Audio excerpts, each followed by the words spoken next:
belangrijkste nieuws uit Curaçao in het Nederland. Access Journaal, vers van de pers.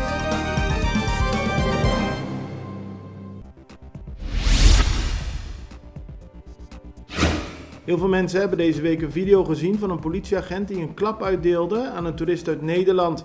Volgens politiewoordvoerder Imro Zwerver is de zaak onderzocht en was de klap op zijn plaats. Dat betekent dat de agent niet zal worden vervolgd hiervoor, aldus Zwerver.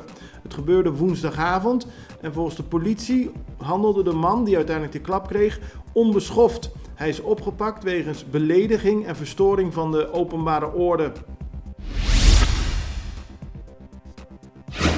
De fractie van de MFK wil zo snel mogelijk veranderingen doorvoeren binnen ons belastingstelsel. Een van de belangrijke punten is een verhoging tot 9% OB in de sector online gaming.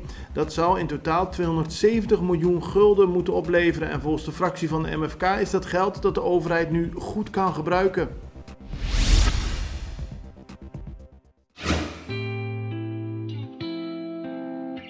Agua y corriente es esencial para nos vida diario.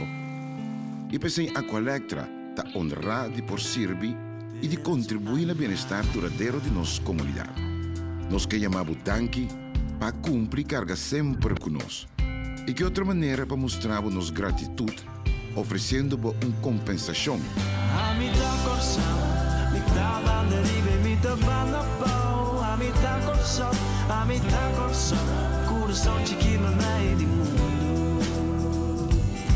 Se a botar corção, não tem importância botar ela blow. A botar corção, botar mete um lugar especial. O perseguir registrar y aplicar tranquil via aqualectra.com/dankinabo of llama 0800-0135.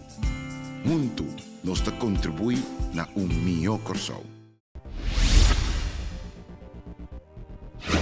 De leden van het kabinet Pisas zijn deze week beëdigd en daarmee is de nieuwe regering van start gegaan. Gisteravond vond er in de kathedraal van Pieter Maai een heilige dienst plaats ter ere van de nieuwe regering. De dienst werd geleid door Monseigneur Louis Seca in samenwerking met verschillende andere pastoors. Onder meer minister-president Kilmar Pik Pisas was aanwezig samen met andere ministers. De politie van Curaçao heeft gisteren aangekondigd dat ze vanaf aankomende zondag harder zullen optreden tegen mensen die hun auto en trailers achterlaten in de buurt van de vissershaven bij Caracas Bay. Ook bij de rotonde op de Caracas Bay en bij de Caracas Bay Beach en Bahia Beach staan er vaak, zeker in het weekend, veel auto's met daarachter een trailer. Die staan niet in de parkeerplaatsen die daarvoor gereserveerd zijn, maar half op weg en zorgen daarvoor voor een gevaar voor andere weggebruikers. De politie gaat hier strenger tegen optreden.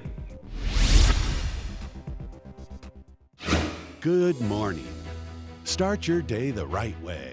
The Greenhouse Restaurant is now serving breakfast.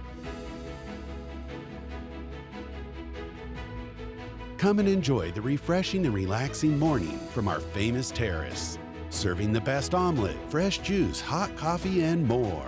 Try our new breakfast menu at the Greenhouse every morning from 7 to 11.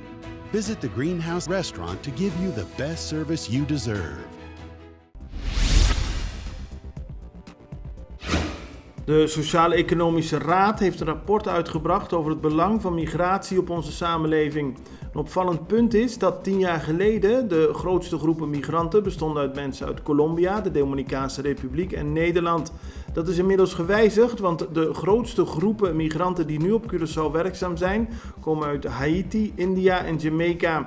Volgens het CER vervullen ze een belangrijke rol voor de economie van Curaçao. Staatssecretaris Raymond Knops heeft deze week bekendgemaakt dat hij toch akkoord gaat met het geven van een financiële lening aan Sint Maarten. Sinds maart vraagt Sint Maarten daar al om, maar Knops had verschillende redenen om het niet te geven. Nu gaat hij dat wel doen, zo schreef hij aan het Nederlandse parlement. En dat is volgens hem hard nodig, want als er geen financiële hulp komt, kan Sint Maarten aan het eind van de maand geen salarissen aan de ambtenaren betalen, aldus de staatssecretaris. Ook zou er dan geen geld zijn voor de bedrijven die hulp vragen in het kader van de coronapandemie. En dat kan weer leiden tot faillissementen en ontslagen. Knops zegt daarom dat het belangrijk is dat Sint Maarten daadwerkelijk de lening krijgt.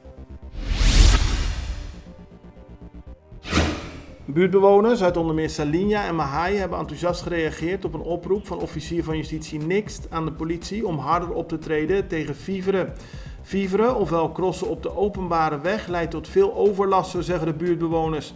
Het zorgt er onder meer voor dat kinderen niet goed kunnen slapen en moe naar school gaan.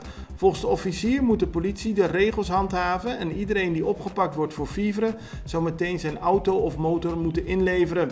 Dat leidt ertoe dat er minder gefieverd wordt op Curaçao en daardoor minder overlast is, aldus de officier van justitie. Het belangrijkste nieuws uit Curaçao in het Nederland. Access Journaal, vers van de pers.